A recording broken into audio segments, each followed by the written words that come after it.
ছি ছি ছি, বাড়ি থেকে নতুন ছাতা নিয়ে তুমি আমাকে এত ভালোবাসো? কত বড় গিরগিটির বাচ্চা। ওই সাগরে বাচ্চা, তুই ভাব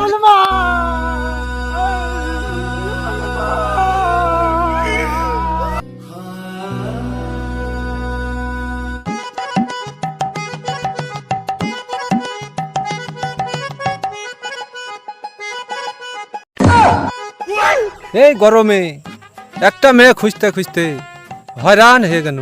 যাই ওই পাড়ায় খোঁজ নিয়ে দেখি পাওয়া যায় কিনা।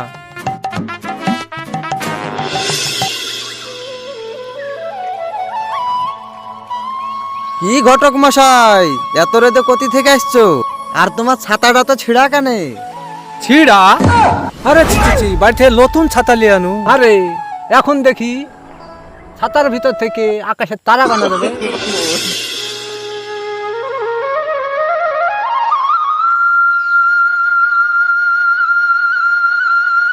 বাবা, ও বাবা, এসো খেয়ে নাও।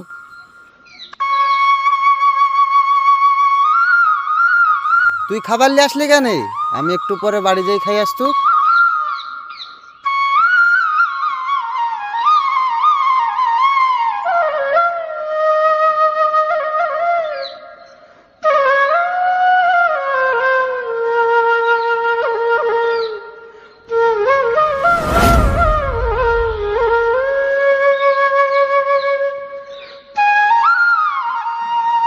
বাবা, তুমি খাওয়া দাওয়া করে বাড়ি আসার সময় জিনিসগুলো নিয়ে আসবি। আমি চলে গেলাম। ঠিক আছে মা, তুই বাড়ি যা।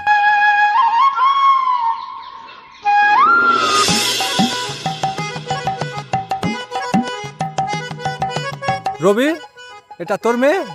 হ্যাঁ ঘটক মশাই, আমার তো একটাই মেয়ে। কিন্তু কেন বলেন তো? না মানে বলছুন তোর মেয়ের বিয়ে দিবি নিয়ে। কি যে বলেন ঘটক মশাই, কেন? আমার মেয়ের বয়স জানেন? মাত্র 13 বছর বয়স। আর আপনি বিয়ের কথা বলছেন? আমি বিয়েটি এখন দেবো না। আরে শুন, রাগ করিস নিয়ে, একটা ভালো ছেলে আছে, বাবা জমিদার, তার বিশাল সয় সম্পত্তি। তোর মেয়ে খুব সুখে থাকবে, রাজি হয়ে যা। আপনি যখন অত করে বলছেন, তাহলে আমি বাড়ি যাই, মেয়ের সাথে কথা বলি, তারপর আপনাকে জানাবো। ঠিক আছে তাহলে, আমি এখন আসছি। ঠিক আছে ঘটক মশাই।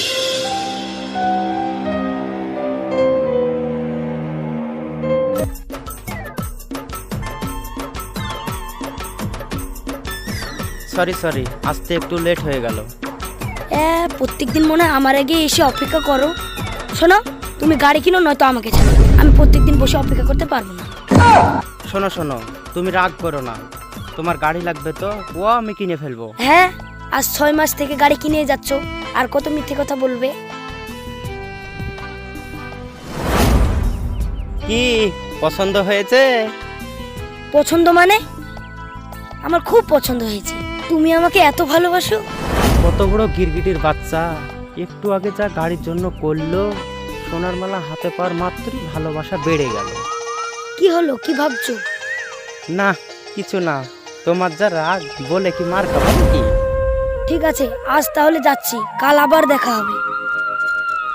এই তো আসলাম, একটু বসো। তুমি না হলে এখন আসলে, আমার আসে 1 ঘন্টা হয়ে গেছে। বেশি দেরি হলে বাবা বকাবকি করবে। আমি এখন গেলাম। ঠিক আছে যাও, কাল তোমার আগে আসবো, তারপর দেখবো তুমি কতক্ষণ থাকো।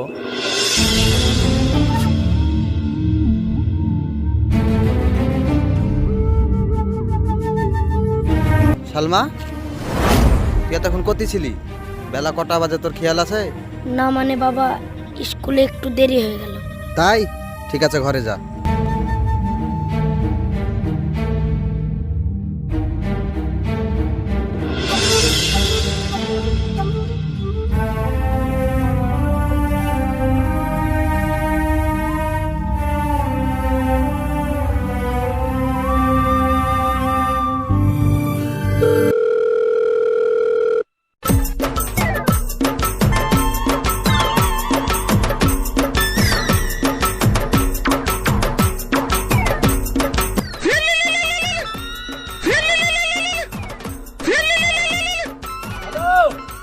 হ্যালো ঘটক মশাই, আপনি আমার মেয়ের বিয়ের কথা বলছিলেন না? আপনি ছেলে পক্ষ নিয়ে কালই আসেন আমার বাড়িতে। ঠিক আছে রবি, কালকে ছেলে পক্ষ নিয়ে তোর বাড়িতে আসছি। ঠিক আছে।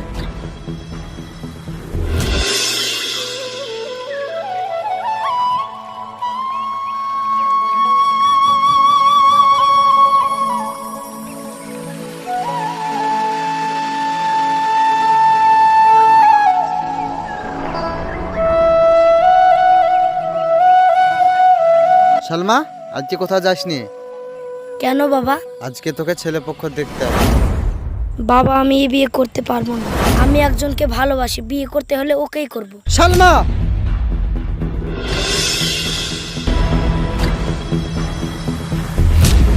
কি ব্যাপার সালমা, এত তাড়াহুড়ো করে আসতে বললে যে? কি হয়েছে, তুমি কাঁদছো কেন? বাবা আমার বিয়ে ঠিক করে ফেলেছে। কি বলছো এসব? আমি ঠিকই বলছি সাগর, তুমি কিছু একটা করো, তোমাকে ছাড়া আমি বাঁচবো না। তুমি শান্ত হও, আমি দেখি কি করতে পারি। আমি বেঁচে থাকতে আমার কাছ থেকে তোমায় কেউ আলাদা করতে পারবে না।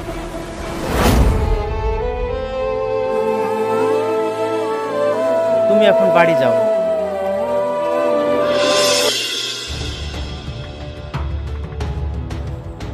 রবি কাকা, ও রবি কাকা। কে? ও তুই? কি বলছিস বল। কাকা, আমি আর সালমা দুজন দুজনকে খুব ভালোবাসি। আপনি সালমার বিয়ে অন্য জায়গায় দেবেন না, নাহলে আমরা দুজন বাঁচবো না। বিশ্বাস করেন, আমি সালমাকে খুব সুখে রাখবো। ওই সাগরের বাচ্চা, তুই ভাবলি কি করে তোর মতো গরিবের সাথে আমার মেয়ের বিয়ে দেবো? তুই বার হয়ে বাড়ি থেকে।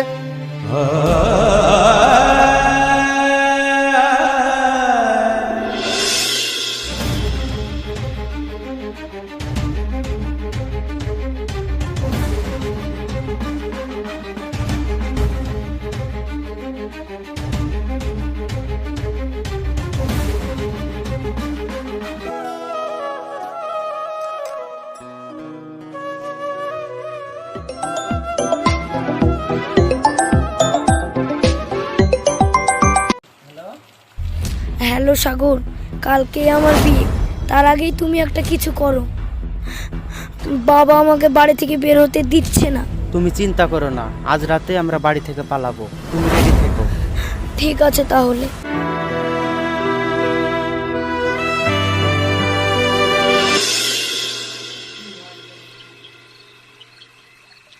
সালমা, সালমা, ও সালমা। কে? সাগর? হ্যাঁ আমি, তাড়াতাড়ি বাইরে আসো। ঠিক আছে দাঁড়াও, আসছি।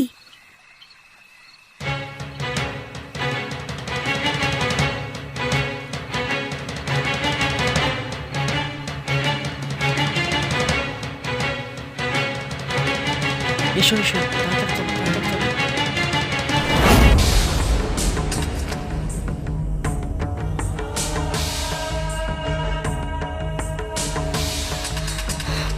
আমি আর পারছি না, আমার ভীষণ খিদে পেয়েছে। আমার কোনো সামর্থ্য নেই যে আমি তোমায় কিছু খাওয়াবো, কিন্তু আমি এমন একটা জিনিস এনেছি যেটা খেলে আর কোনোদিন আমাদের ক্ষুধা লাগবে না। কি জিনিস সাগর? বিষ। একসাথে তো বাঁচতে পারলাম না, একসাথে তো মরতে পারবো।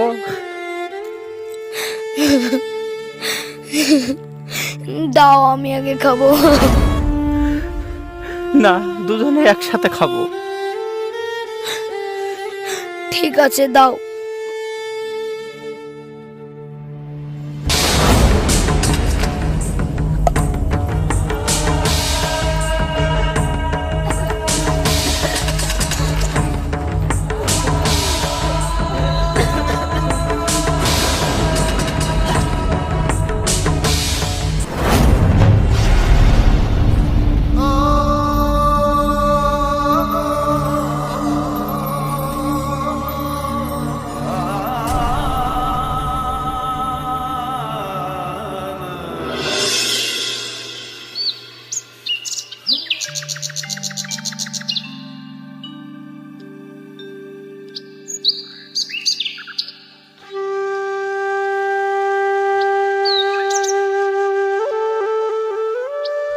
সালমা, কই রে মা, ওঠ, অনেক বেলা হয়ে গেল। সালমা!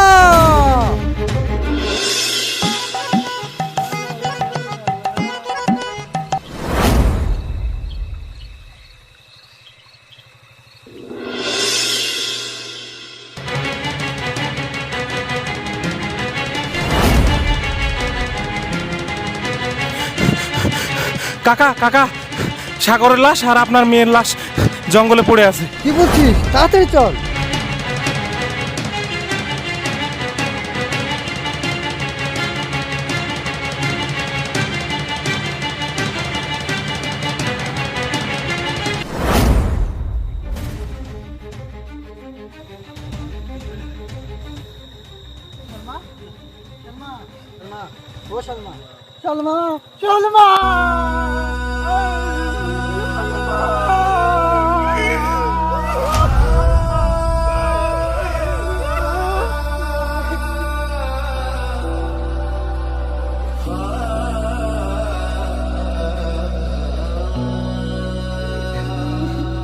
বাবা, আমাকে ক্ষমা করে দিও।